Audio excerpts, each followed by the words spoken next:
I was having supper at home because it was my mom's birthday and she wanted to go to the A&W and Dad said no we couldn't, so we were having supper at home, and it's a good thing we didn't go because A&W was wiped out.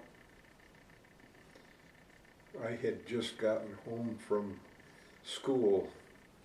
I was in junior high and I pedaled home on my bicycle, and I think it was like 4:30, 5 o'clock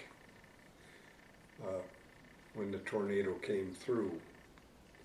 So I had just gotten home a little before that.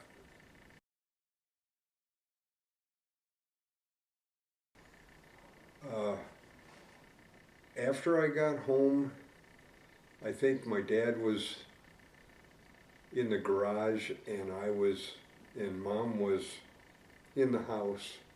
I happened to be out front near the garage. I went to the west corner of the garage and I looked and I could see what looked like a huge fire. At that time I called my dad and said, "Dad, look at the big fire in Charles City." And he came and around the corner and he looked and he had eagle vision, which is very sharp, being able to spot small things. And he noticed the rotation and the debris that was rotating around the funnel cloud. And he said, "Marvin, get to the basement now." "Oh, Dad, I want to see that." "No, you basement now." So I missed out on getting to see it go through town. Probably about the time that we had to go to the basement. Dad said that us four kids had to go to the basement, and Mom and Dad stood out on the farm and watched it. My brothers are mad because they couldn't go watch it.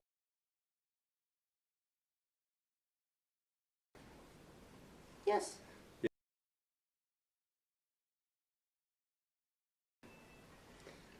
Scared?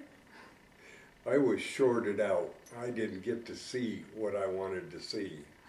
And because it missed where I lived by a mile, I could have gotten to see more. But because my dad was being cautious, because he didn't know what direction it was actually going and what path it would take, he just made sure that I was downstairs in the basement.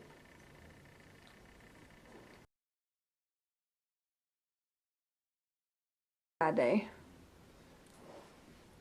Well, we were on the farm and my horse ran off, and we went to town to go see if our grandparents were okay, and we got stopped at the city limits and had to walk the rest of the way. And my grandpa Blackburn lost their garage, and my grandma Abbott was in the kitchen. She was making a Danish dessert called goik goik, and she was stirring in it, and she looked out and thought, well, I suppose I better go to the basement. Looked out again and it was clear. I'll just stay here and continue doing. And my grandpa Abbott was fishing. There's a lot of destruction.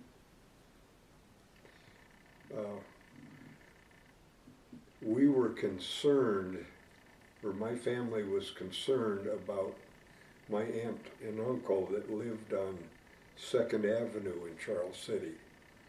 So we piled into the pickup truck because we didn't know what the town was going to be, and we could make it in a pickup better than in a car. So we went to town to 2nd Avenue where they lived, and we found a tree down in their yard, but that was the worst that they had. The devastation was much farther away.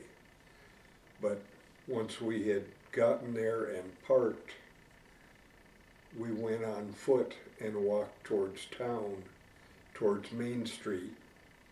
And once we passed, I would say, Branningham Avenue and St. Mary's Avenue, then we started seeing the destruction of the Catholic Church and the IGA grocery store and the church, the other churches in town, the businesses, the houses. We basically just went straight east towards, or straight west towards Clark Street to see what we could see, and then walked around a little bit. But everything was totally destroyed, even Central Park, which there were no buildings in it, but the trees were destroyed.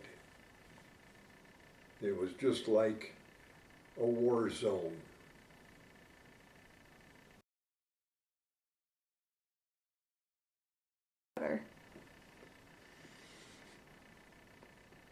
I've always been nervous even before the tornado. I just pay attention. I like to find a high spot where I can observe the weather to see if something is happening. I've done storm watch for the local fire department for years also, and taken training to watch for storms.